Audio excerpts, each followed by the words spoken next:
1860년 9월 달에 미국의 미시간 호수에서 유람선이 침몰하는 그런 대형 사고가 발생했습니다. 그래서 그 유람선에 타고 있었던 많은 사람들이 죽게 되었습니다. 그때 대학교 수영선수였던 스펜서라고 하는 사람이 물에 뛰어 들어가서 그 물에 빠진 사람들을 정말 목숨을 걸고 건져내었는데 무려 17명을 구해냈습니다. 그래서 그 당시에 연일 매스컴에서 그 청년의 아주 정말 영웅적인 행동에 대해서 보도를 했습니다. 그리고 나서 오랜 시간이 흘렀습니다.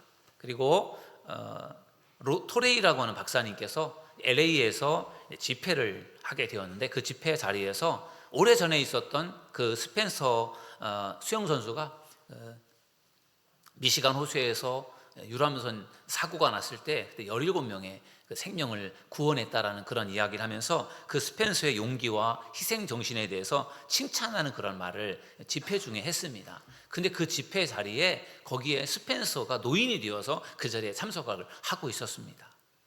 나중에 이제 이 토레이 박사님은 집회가 끝난 다음에 그 자리에 자기가 설교 예화로 썼던 스펜서가 거기에 있는 것을 알게 되었고 그를 만나서 이제 이런저런 대화를 나누다가 이 토레이 목사님이 질문을 했습니다. 그때 그 미시간 호수에서 17명의 생명을 건져냈는데 그 중에 찾아와서 감사를 표한 사람이 몇 명입니까? 이렇게 물었다는 거예요. 그랬더니 이 스펜서가 딱 한 사람이 와서 감사를 표현했습니다 라고 이야기했다라는 거예요. 그것도 어린 소녀 한 사람이 찾아와서 감사를 표현했는데 그 이후로 그 어린 소녀는 지금까지도 성탄절이 되면은 감사 카드와 작은 선물을 준비해서 계속해서 저에게 보내줍니다 이렇게 이야기를 했다라는 거예요.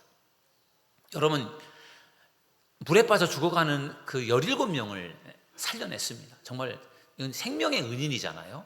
그런데 그 17명이 구원을 받았는데 그 중에 한 사람만 감사했다라고 하는 것이 참 놀랍지 않습니까? 저는 이 이야기를 제가 책에서 읽으면서 정말 감사가 그렇게 힘든 것일까 그런 생각이 들었습니다. 정말 내 죽을 목숨을 살려주었는데 그러면은 당연히 감사를 해야 되는 거잖아요. 정말 뭐 매년마다 찾아가서 감사하고 선물을 하는 건 못한다고 할지라도 그 순간만큼은 나를 건져줘서 나를 살려줘서 고맙습니다. 그거는 아마 이야기하는 것이 그것이 인간의 도리인 것 같은데 그 이야기를 보면서 1860년 오래전에 있는데도 불구하고 그럼에도 불구하고 그 시대에도 감사가 참 인색했다 그런 생각을 하면서 오늘 우리가 살고 있는 이 시대는 아마 그때보다도 더 감사가 인색한 시대가 아닌가 그런 생각을 합니다. 여러분, 감사한 일을 당했을 때 감사합니다 라고 그렇게 표현하는 여러분들이 되기를 주님의 이름으로 축원합니다. 우리 옆에 계신 분하고 이렇게 인사하겠습니다. 감사를 표현합시다. 인사하겠습니다. 감사를 표현합시다. 네, 오늘 본문은 바울이 골로새 교회 성도들에게 보낸 편지입니다. 그 편지에서 바울은 너희는 감사하는 자가 되라 이렇게 권면을 합니다. 감사하는 사람이 되라. 오늘 설교의 제목이기도 한데요. 그러면 여러분, 우리가 어떻게 하면 감사하는 사람이 될 수 있을까요? 첫째는 감사를 훈련해야 합니다. 저를 따라하겠습니다. 감사를 훈련하라. 여러분, 태어날 때부터 뭐 감사하면서 태어나는 사람이 있습니까? 태어나면서부터 감사를 잘하는 사람이 있습니까? 태어나면서부터 감사를 안 하는 사람이 있습니까? 감사라고 하는 것은 살면서요, 그것은 훈련을 하는 거예요. 그래서 내가 살면서 내가 감사를 훈련해서 내가 감사하면서 살아가는 것이에요. 감사하며 살아가는 사람은 감사가 훈련이 된 사람이에요. 감사하지 않는 사람은 감사 훈련이 안 된 사람입니다. 그래서 감사를 훈련하는 것이 매우 중요합니다. 저는 어릴 때 개울에서 헤엄을 치면서 놀았어요. 수영을 제대로 배운 적은 없었고 그냥 개 헤엄을 치는 수준, 겨우 물에 떠 있는 그런 수준이었어요. 그러다가 어느 순간에 수영을 좀 제대로 배워보고 싶은 생각이 들었습니다. 그래서 제가 40살이 좀 넘었을 때 수영장에 가서 수영을 이제 레슨을 받으면서 수영을 배웠어요. 한 2년 정도를 수영장을 다닌 것 같습니다. 그러면서 수영의 4 종목을 배웠습니다. 자유형, 또 배형, 평형, 또 접영 이런 수영을 2년 동안을 배우니까 어느 정도 수영을 할 수 있게 됐습니다. 그래서 어느 정도 수영의 폼도 좀 잡히게 되고, 그러다가 또 그리고 나서 또 뭐 이런저런 이유 때문에 수영장을 다니지 않았습니다. 한 수영장에 간 지가 10년도 더 됐던 것 같아요. 그러다가 제가 무릎 연골 수술을 받은 다음에 수영이 무릎 회복에 도움이 된다 그래서 다시 올해 봄부터 수영을 시작을 했어요. 전에 배웠던 가닥이 있으니까 제가 또 레슨은 받지 않아도 그때 배웠던 것을 기억하면서 제가 수영장에 가서 이제 수영을 계속 하고 있습니다. 10년 만에 수영을 했더니 수영장 보통 레인이 보통은 25m거든요. 우리 여기서 저 끝에 정도 좀 더 갈까요? 그거 가는 것도 막 숨차고 힘든 거예요. 안 하다 수영을 안 하다 하니까 계속 연습을 하고 계속 훈련을 하니까 이제는 이제 뭐 한 7, 8개월 지난 것 같아요. 이제는 여러 번 왕복을 해서 그 레인을 왔다 갔다 하면서 수영을 할 수가 있게 됐습니다. 제가 그런 수영을 연습하고 훈련을 하면서 느끼는 게 뭐냐면은 역시 뭐든지 훈련이 중요하구나, 연습이 중요하구나. 연습을 하니까 실력도 좋아지고 체력도 좋아져서 전에보다 훨씬 더 잘할 수 있게 되는 것을 보면서 역시 훈련이구나, 그런 생각이 들었습니다. 여러분, 감사도 마찬가지예요. 감사도 훈련입니다. 훈련. 감사합니다를 훈련하는 사람은 감사를 잘할 수 있어요. 그러나 훈련하지 않으면 감사를 할 수 없게 되는 것입니다. 그런 점에서 감사를 훈련하는 것이 필요합니다. 오늘 이제 바울이 골로새 교회 성도들에게 보낸 편지에서 감사의 사람이 되기 위해서 몇 가지 방법을 제시했어요. 첫째는 감사의 사람이 되려면 그리스도의 평강이 자기 마음을 주장하게 해야 하라, 이렇게 말씀합니다. 골로새서 3장 15절 말씀, 오늘 본문의 말씀인데 이 말씀을 보면은 그리스도의 평강이 너희 마음을 주장하게 하라, 이렇게 말씀하고 있어요. 여러분, 우리 마음속에는 지금도 복잡한 여러 가지 많은 생각들이 있습니다. 지금 교회에 와서 예배를 드리고 있는 우리들의 마음속에 정말 예배에 집중해서 예배를 드려야 되지만 우리 마음속에 예배에 집중하지 못하는 그런 마음들도 있을 거예요. 예배가 끝나고 우리가 또 식사를 하고 또 교제를 하고 또 집으로 돌아가서도 우리 마음속에 여러 가지 많은 생각들이 있어요. 그런데 우리가 감사하는 사람이 되려면 바울은 뭐라고 말씀하고 있는가? 그리스도의 평강이 너희 마음을 주장하게 하라, 이렇게 말씀하고 있어요. 주님이 주시는 평화로운 마음, 평강이 우리 마음을 지배하게 하라는 거죠. 그러면은 그 평화가 우리로 하여금 감사하게 한다라는 거예요. 오늘 거룩한 주일 주님 앞에 나와 예배하는 이 예배를 통해서 여러분의 마음속에 그리스도의 평강이 충만하기를 주님의 이름으로 축원합니다. 그리스도의 평강이 우리 안에 채워질 때 우리가 그걸로 인해서 감사하는 삶을 살게 된다는 것입니다. 둘째로 감사하는 사람이 되려면 그리스도의 말씀이 우리 안에 풍성하도록 해야 합니다. 골로새서 3장 16절 말씀에 보면 이렇게 말씀하고 있어요. 그리스도의 말씀이 너희 속에 풍성히 거하여 모든 지혜로 피차 가르치며 권면하고 시와 찬송과 신령한 노래를 부르며 감사하는 마음으로 하나님을 찬양하고. 아멘. 이번에는 그리스도의 말씀으로 우리의 마음을 풍성하게 채우라고 말씀하고 있어요. 하나님의 말씀이 우리 안에 거할 때, 우리 마음속에 하나님의 말씀이 충만하게 채워질 때 우리가 감사의 사람이 될 줄로 믿습니다. 하나님의 말씀을 우리가 읽고 묵상하면서 우리 마음에 말씀으로 채워지면 우리는 어떤 순간에도 감사하며 살아가게 된다는 것입니다. 세 번째로 감사의 사람이 되려면 예수 그리스도의 능력을 힘입어야 합니다. 17절에 보시면 이렇게 또 말씀합니다. 또 무엇을 하든지 말이나 일이나 다 주 예수의 이름으로 하고 그를 힘입어 하나님 아버지께 감사하라. 아멘. 주님을 힘입어야 감사할 수가 있다는 거죠. 우리의 힘과 능력으로는 감사가 제한되어 있어요. 감사한 일이 생기면 감사할 수 있어요. 대학에 합격을 한다라든지 아니면 뭐 좋은 직장에 취업을 한다라든지 뭐 좋은 배우자를 만나서 결혼을 한다라든지 이렇게 좋은 그러한 감사의 상황이 펼쳐지면 우리는 당연히 감사하죠. 그런데 그런 감사의 조건이 펼쳐지지 않는 상황 속에서도 우리가 감사하려면 어떻게 해야 되느냐? 그리스도의 힘을 입어야 된다는 거예요. 주님의 도움과 능력을 입어야 우리가 어떤 순간에도 범사에 감사할 수 있는 것이지, 그렇지 않고는 우리의 힘과 능력으로는 못한다는 거죠. 우리의 힘과 능력은 감사할 수 있는 상황에서 감사하는 거예요. 근데 우리는 감사할 수 없는 상황에서는 감사를 우리는 못하지 않습니까? 그래서 우리는 주님의 힘을 입어야 된다는 것입니다. 주님이 우리를 도와주시고 힘을 주시고 능력을 주실 때 우리는 범사에 어떤 상황 속에서도 감사하며 살게 될 줄로 믿습니다. 우리 교회가 50일 감사일기 쓰기를 진행하고 있습니다. 여러분들 중에 감사일기를 쓰고 계신 분도 계시고 못 쓰고 계신 분도 계실 텐데 이제 일주일밖에 남지 않았어요. 그동안에 우리가 거의 43일 동안을 이제 계속해서 감사일기를 써왔습니다. 저도 매일매일 감사일기를 쓰고 있어요. 혹 빠뜨려서 못 쓰는 날은 그날을 생각하면서 다시 이렇게 기억을 더듬어서 감사한 일을 씁니다. 그러면서 느끼는 것이 뭐냐면은 정말 매일매일 감사가 없는 날이 없는 거예요. 감사일기를 써보니까 오늘은 무슨 일이 감사할까? 아침부터 점심 저녁을 이렇게 돌아보니까 감사한 일이 있어요. 그냥 무심코 지나가면은 감사한 일이 생각이 안 나는데 오늘 내가 감사한 일이 뭘까를 생각해 보니까 정말 감사한 일이 정말 너무나 기가 막히게 있는 거예요. 그러면서 감사한 일을 찾아보게 되고 또 돌아보게 되면서 그러면서 감사하게 되더라고요. 그렇지 않으면 감사하지 않고 하루가 지나갔을 텐데 감사한 일을 하나 둘 셋 찾아보니까 감사한 일이 너무나 많고 그래서 감사하게 되는 저 자신을 발견하게 됩니다. 여러분들도 저와 비슷하다고 생각을 할 거예요.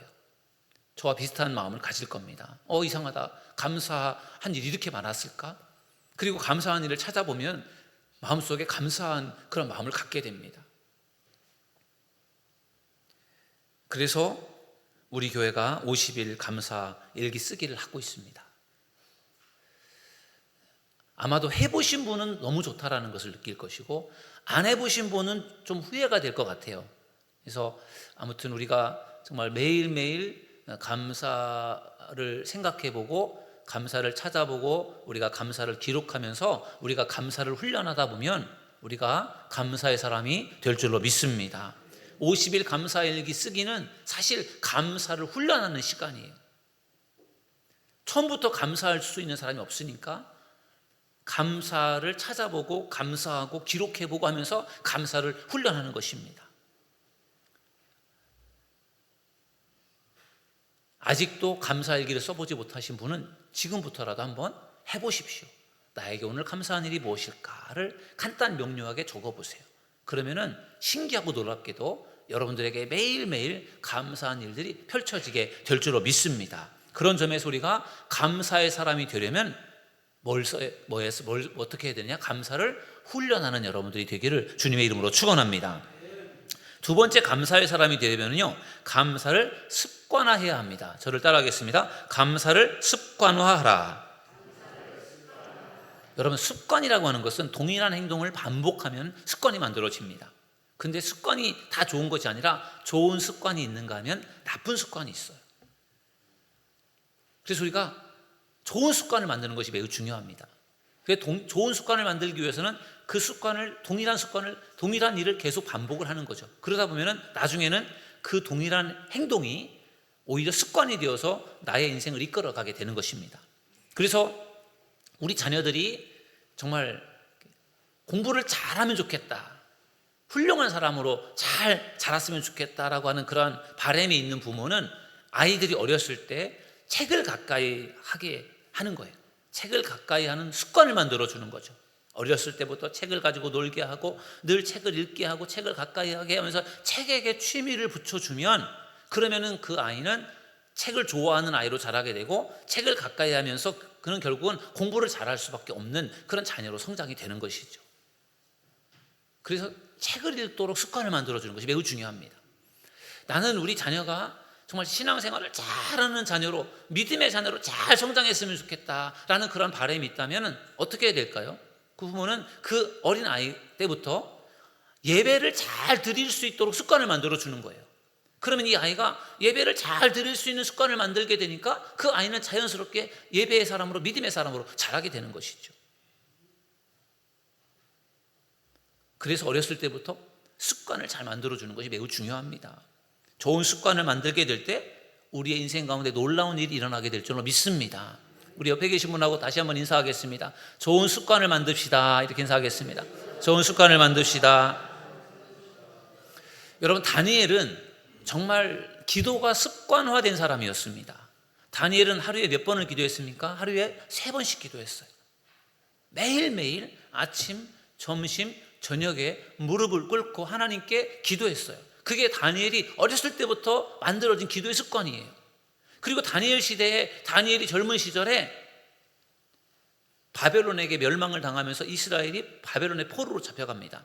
그때 다니엘도 바벨론의 포로로 잡혀가게 되었는데, 다니엘이 포로로 잡혀갔지만 바벨론에 가서도 다니엘은 그가 전에 하던 대로 하루에 3번씩 계속 기도를 합니다. 기도의 습관이 그의 몸에 배었기 때문에 포로임에도 불구하고 그는 계속해서 기도를 했어요.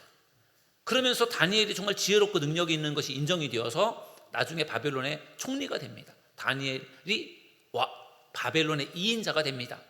우리의 생각으로는 사실 참 납득하기 어렵습니다. 포로인데 어떻게 총리가 될 수 있을까? 그 바벨론이라고 하는 나라가 그런 정책을 썼어요. 포로라고 할지라도 능력 있는 사람을 그들을 잘 훈련해서 기용해서 쓴다. 이것이 바벨론의 정책이었기 때문에 다니엘이 거기에 발탁이 되어서 훈련을 받고 다니엘이 바벨론의 총리가 됩니다. 여러분, 포로민 중에 총리가 되었습니다. 그러면은 그 당시에 다니엘을 비롯해서 3명의 총리가 있었고 120명의 방백들, 관료들이 있었어요. 요직들이 있었습니다. 그들이 다니엘의 지시를 받아야 되니까 그들이 배가 아프고 그리고 기분이 나빴어요. 그래서 다니엘을 어떻게든지 제거하고 싶었습니다. 근데 다니엘이 털어도 먼지가 안 나는 흠과 티가 없는 사람인데, 그런데 가만히 보니까 다니엘이 매일매일 기도를 하는 것을 알게 됐어요. 그래서 다니엘을 잡을 수 있는 법이, 이제 그들이 그것을 만들어내는데 30일, 앞으로 30일이라는 그 정해진 기간 안에 왕 이외에 다른 신이나 사람에게 기도를 하면 그 사람을 죽입시다. 이런 법을 만들어냅니다. 그를 사자굴 속에 던져 넣겠습니다. 놓도록 합니다. 이렇게 그 이상한 희한한 법을 만들어서 그 왕에게 허락을 받아서 왕의 도장을 찍어서 그것을 공포를 하게 되었어요. 다니엘을 잡는 그런 법이었습니다. 다니엘이 법을 알았으니까 다니엘이 한 30일만 기도하지 않고 참고 있다가 그 30일이 지나서 법이 끝나면 그때 기도를 하면 되지 않습니까? 그런데 다니엘은 그렇지 않아요. 다니엘은 그럼에도 불구하고 하나님 앞에 기도하는 것으로 잘 알려져 있죠. 우리가 너무나 잘 알고 있는 말씀, 다니엘 6장 10절을 우리 다 같이 한번 읽어보시겠습니다. 시작. 다니엘이 이 조서에 왕의 도장이 찍힌 것을 알고도 자기 집에 돌아가서는 윗방에 올라가 예루살렘으로 향한 창문을 열고 전에 하던 대로 하루 3번씩 무릎을 꿇고 기도하며 그의 하나님께 감사하였더라. 아멘. 여러분, 지금 이제 금령이 발표가 되어서 이제 기도를 하면 죽는 겁니다. 다니엘이 이걸 알았어요.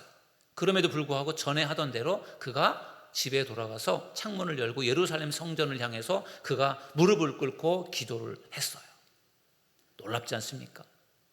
그리고 감사했다. 이렇게 말씀하고 있어요. 저는 다니엘이 이렇게 죽음 앞에서도 기도할 수 있었던 이유가 저는 2가지라고 생각을 하는데, 하나는 다니엘의 믿음이에요. 믿음.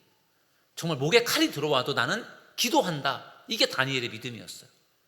그 믿음으로 다니엘은 기도를 그냥 한 것입니다. 또 한 가지, 다니엘이 그 죽음 앞에서도 다니엘이 기도를 했던 중요한 이유는 저는 그것이 기도 습관이라고 생각이 들어요. 어렸을 때부터 늘 하루에 3번씩 기도를 하는 것이 다니엘의 몸에 배어 있어요. 그래서 그 시간만 되면 그냥 자기도 모르게 자동으로 기도할 수밖에 없는 그런 사람으로 그렇게 기도가 습관이 만들어진 거예요. 그러니까 다니엘은 죽음이, 기도하면 죽는 그 상황에도 기도 시간이 되면 다니엘은 기도의 장소에 가서 기도를 하게 된 것이죠. 기도의 습관이 다니엘을 기도의 자리로 이끌었던 것입니다. 그런 점에서 다니엘은 기도가 습관화되어 있는 사람이었습니다. 그런 점에서 우리가 기도의 습관을 만드는 것이 매우 중요합니다. 저는 여러분들에게 기도의 사람이 되는 비결을 가르쳐 드리고 싶어요. 정말 어떻게 하면 내가 기도의 사람이 될 수 있을까? 그것은 그렇게 어려운 것이 아니에요. 기도를 습관으로 만드는 것입니다. 기도를 습관으로 만들면 다니엘처럼 기도의 사람이 될 줄로 믿습니다. 기도의 습관을 만들려면 어떻게 해야 됩니까?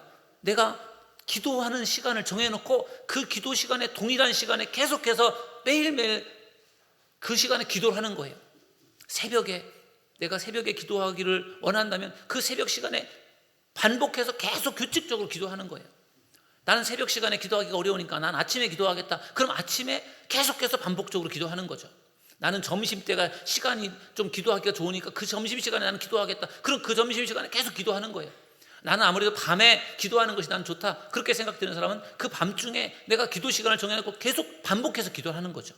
중요한 것은 반복해서 그 동일한 시간에 계속 매일매일 반복을 해야 된다는 거예요.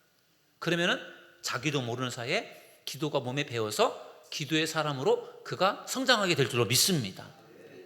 여러분, 우리가 정말 기도의 사람이 된다는 것이 얼마나 중요한 일입니까?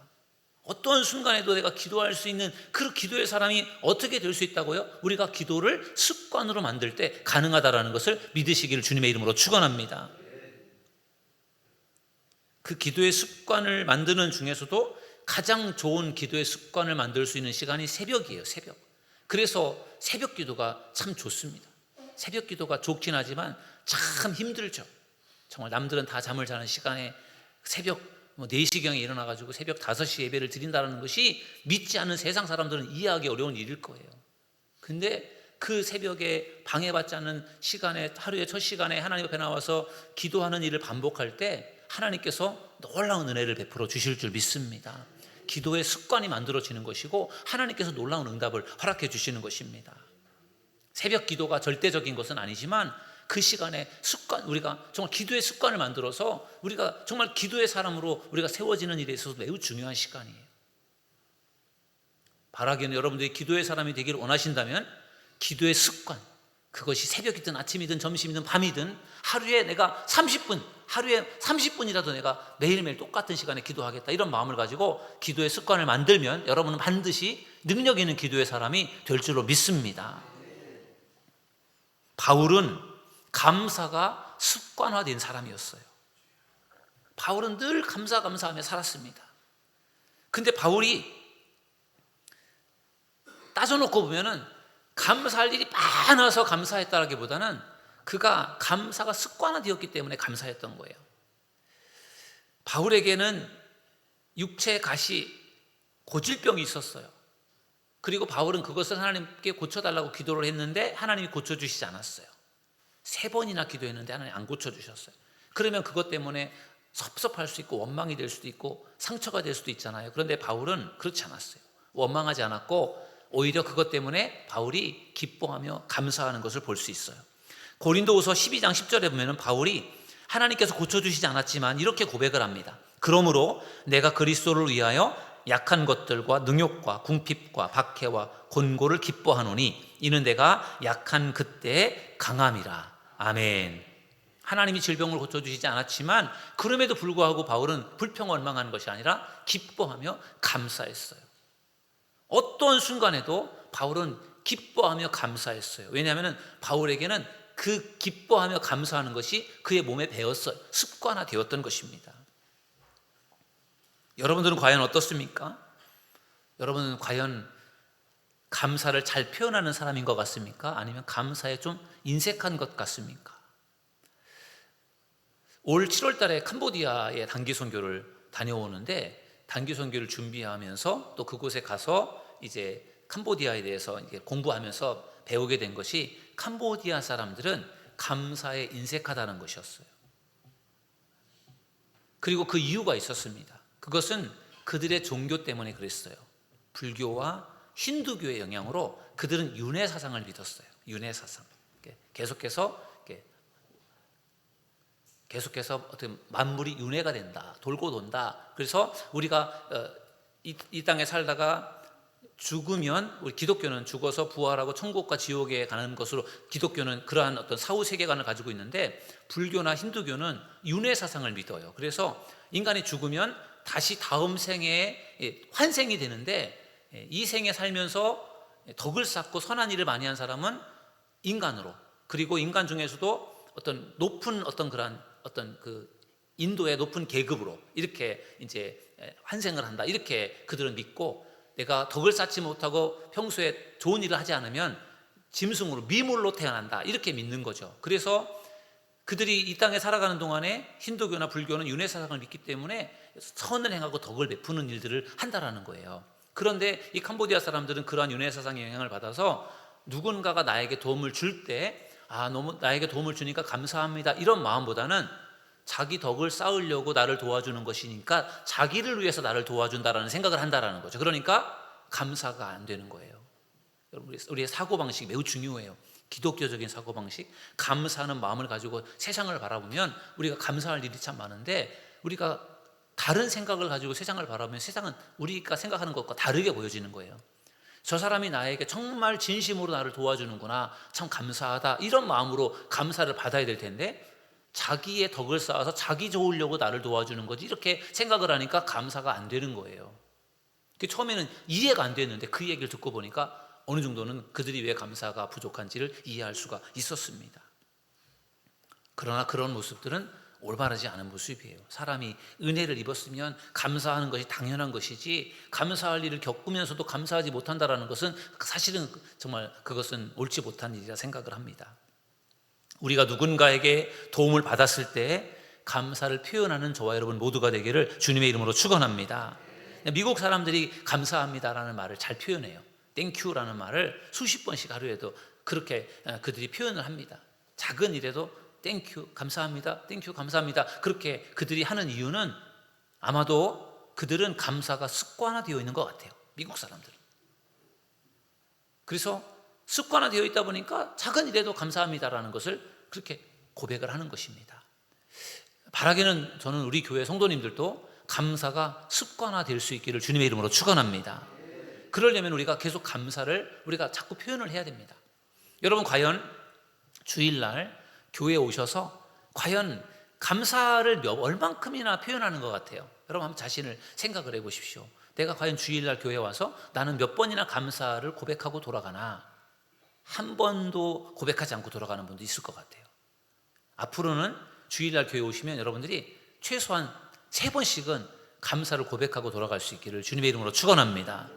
오늘도 좋은 찬양을 주셔서 감사합니다. 오늘도 좋은 말씀을 주셔서 감사합니다. 오늘도 정말 좋은 기도를 해주셔서 감사합니다. 맛있는 음식으로 준비해 주셔서 너무 감사합니다.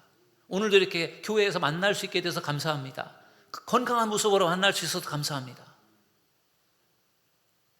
우리가 생각해보고 찾아보면 감사할 일이 너무나 많습니다. 주일날 교회에 와서 예배를 드리고 교회에서 교제하고 우리가 모임을 갖고 돌아갈 때 여러분들이 정말 꼭 감사를 고백하고 표현하고 감사를 찾아보는 여러분들이 될 수 있기를 주님의 이름으로 축원합니다. 그렇게 감사가 우리에게 습관화되면 우리는 감사의 사람이 되고 싶지 않아도 저절로 감사의 사람으로 성장하게 될 줄로 믿습니다. 3번째 감사의 사람이 되려면요, 감사를 선택하라는 것입니다. 저를 따라하겠습니다. 감사를 선택하라. 여러분, 감사를 선택하는 거 매우 중요합니다. 인생은 선택이라는 말이 있어요.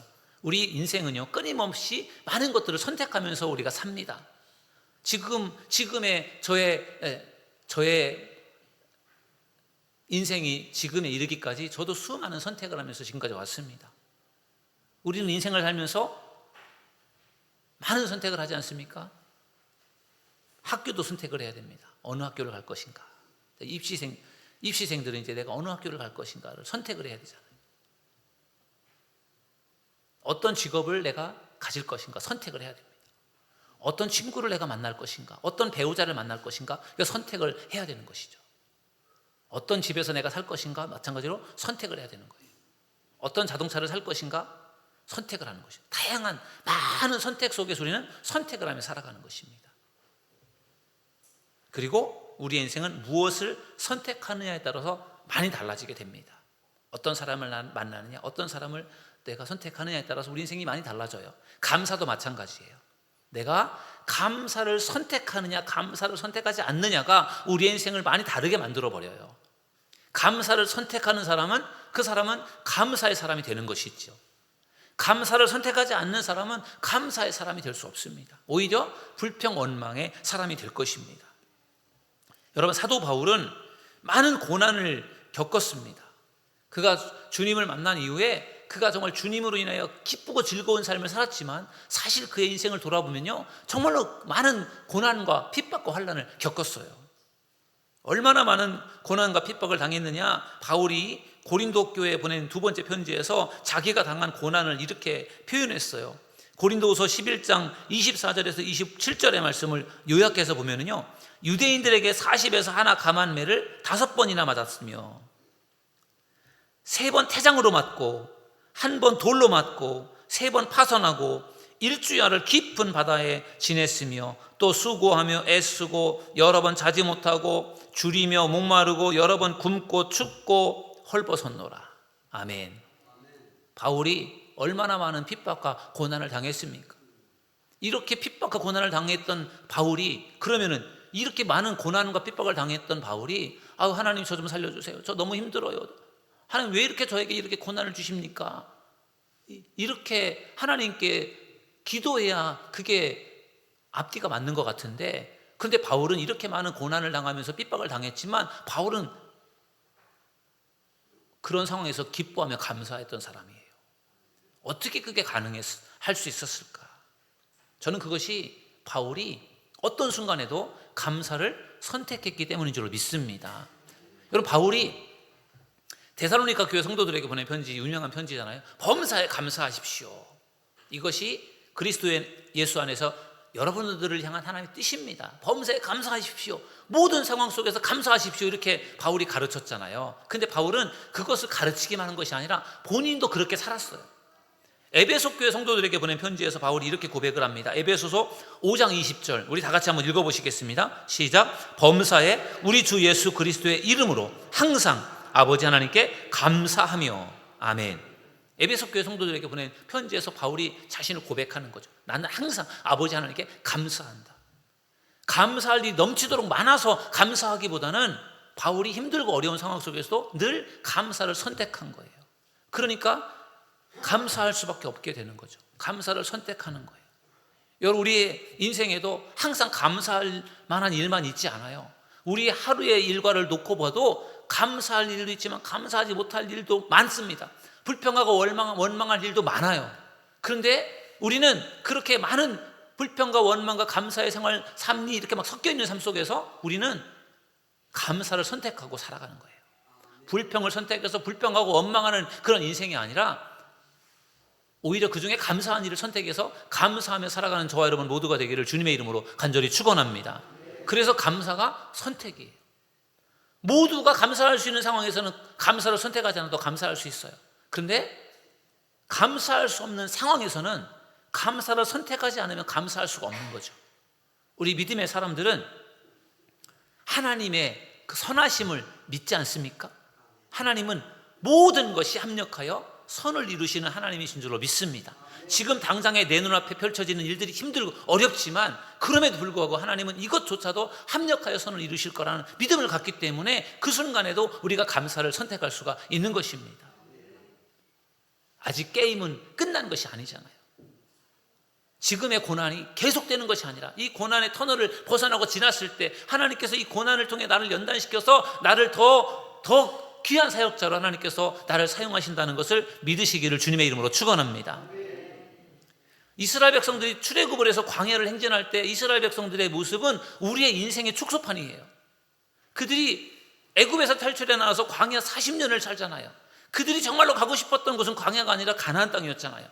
우리들에게는 천국이죠. 가나안 땅 천국. 그리고 광야 같은 인생을 우리가 여기 살고 있잖아요.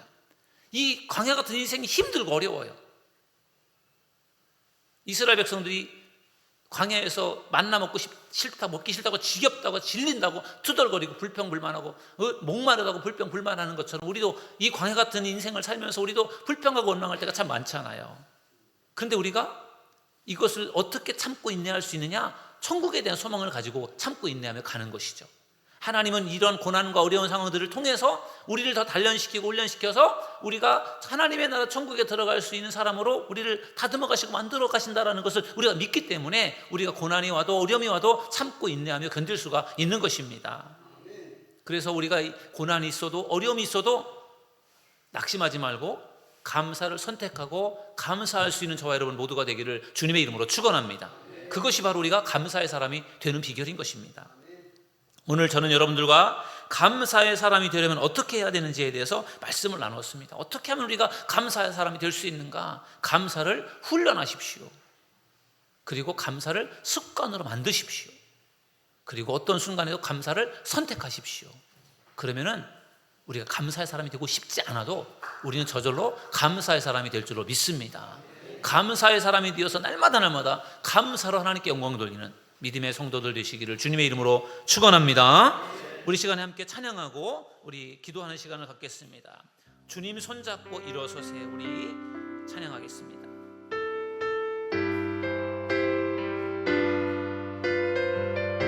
왜 나만 겪는 고난이냐고, 왜 나만 겪는 고난, 불평하지 마세요. 불평하지 마세요. 고난의 뒤편에 있는 주님이 주실 축복, 고난의 뒤편에 있는 주님이 미리 보면서 감사하세요. 미리 보면서 감사하세요. 너무 견디기 힘든 지금 이 순간에도, 너무 견디기 힘든 지금 주님이 일하고 계시잖아요. 주님이 일하고 계시잖아. 남들은 지쳐 앉아있을지라도, 남들은 지쳐 앉아있을 당신만은 일어서세요. 당신만은 힘을 내세요. 힘을 내세요. 힘을 내세요. 힘을 내세요. 주님이 손잡고 계시잖아요. 계신 주님이 나와 함께함을 믿는다면, 주님이 나와 함께함을 어떤 역경도 이길 수 있잖아요. 어떤 역경도 이길 수 있잖아요. 왜 이런 슬픔 찾아왔는지, 왜 이런 슬픔 찾아, 원망하지 마세요.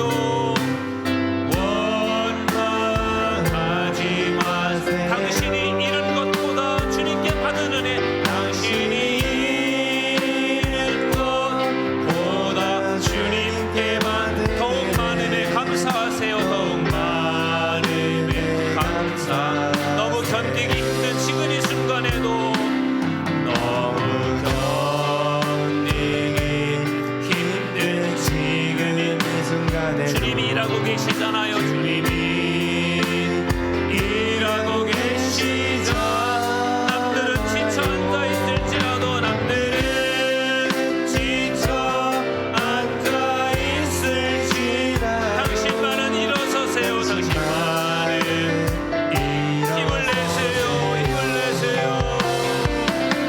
힘을 내세요. 힘을 내세요. 주님이 손잡고 계시잖아요. 주님이 나와 함께함을 믿는다면, 이 나와 함께함을 어떤 고난도 견딜 수 있잖아요. 견딜 수. 우리 손을 들고 힘을 내세요. 힘을 내세요. 힘을 내세요. 힘을 내. 주님이 손잡고 계시잖아요. 주님이 손잡고 계시잖아요. 주님이 나와 함께함을 믿는다면, 주님이 나와 함께함을 어떤 고난도 견딜 수 있잖아요. 어떤 고난도 견딜 수 있잖아요. 아멘. 여러분, 이 시간에 오늘 말씀을 생각하면서 기도합시다. 여러분은 왜 나만 고난을 겪느냐고 불평하고 원망하고 있지 않습니까? 주님이 나와 함께 하심을 믿는다면 어떤 고난도 견딜 수 있습니다. 이 시간 우리가 겪는 고난을 이길 수 있도록 감사의 사람이 될 수 있게 달라고 우리 주여 한번 부르짖고 통성으로 기도하겠습니다. 주여, 주여, 주여, 주여, 주여. 감사의 사람이 되기 원합니다. 감사의 사람이 되기 원합니다. 하나님, 우리가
가운데 힘들고 어려운 일들이 참 많습니다.